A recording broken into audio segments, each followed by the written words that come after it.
Monsieur le Président, je voudrais souligner à la haute attention de la communauté internationale une situation qui s'est développée ces dernières semaines à la frontière haïtiano-dominicaine, créant un malaise inutile entre les deux républiques qui se partagent l'île. Je souhaite préciser que la République d'Haïti n'est en guerre avec personne. Les Haïtiens sont un peuple généreux et solidaire qui croit au dialogue et à la possibilité de partager équitablement des ressources communes sans heurts et dans le respect mutuel.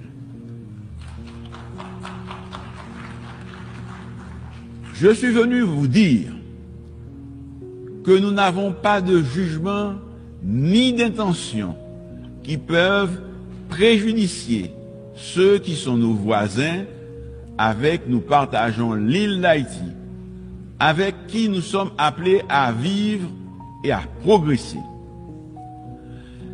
L'histoire nous rappelle chaque jour que la violence entre pays frères ne peut entraîner que des regrets et nous laisser des amertumes qui se transmettent de génération en génération. Je suis venu vous dire et surtout vous transmettre le message du peuple haïtien dans son ensemble. La rivière qu'on appelle la rivière Massacre, une trop grande scène de friction historique et actuelle entre la République d'Haïti et la République dominicaine, nous invite à faire nôtre et à faire de notre mieux pour ne pas réveiller les vieux démons, ressusciter d'anciennes blessures, ni en causer d'autres. Haïti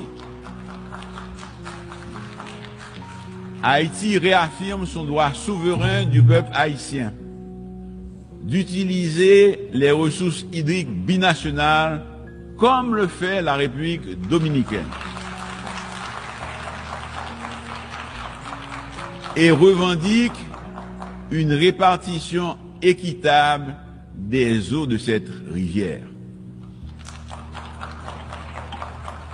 Le peuple haïtien choisit la voie du dialogue et de la négociation pour régler pacifiquement le différend dans le respect des instruments juridiques internationaux déjà signés de bonne foi entre les deux États en 1929 et en 2021.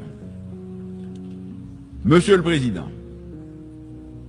avant de conclure, je saisis l'occasion pour saluer les pays frères et amis, ainsi que les organisations internationales, pour leur engagement et leur expression de solidarité envers Haïti, notamment le Kenya, qui accueille positivement l'idée d'assumer le leadership de la mission multinationale de soutien à la sécurité et qui a déjà effectué en août dernier une mission d'évaluation dans le pays.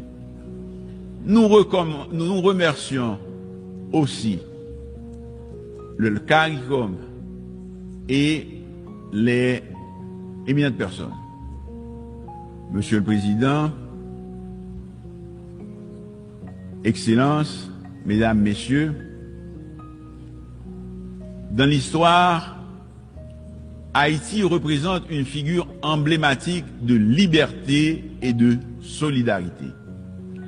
Haïti a toujours répondu présent pour venir en aide à des peuples frères dans leur lutte légitime pour la liberté et l'autodétermination, et ceci au sein même de l'ONU. La République d'Haïti s'est identifiée aux valeurs universelles pour laquelle elle s'est battue au XVIIIe et au XIXe siècle. En dépit d'indicibles souffrances et de sa détresse, l'espoir continue d'habiter le peuple haïtien qui poursuit sa quête d'un avenir meilleur dans la dignité. Le peuple haïtien, de la même manière qu'il a étonné le monde en 1804, changeant radicalement son statut d'esclave en homme libre, peut encore et veut redessiner son destin.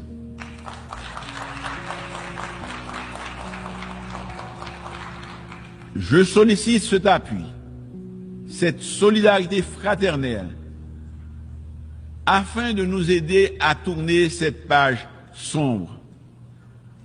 Je demande à la communauté internationale d'agir, mais d'agir vite. Vive le réchauffement des relations avec notre alma mater, l'Afrique. Vive la coopération internationale. Vive Haïti. Je vous remercie.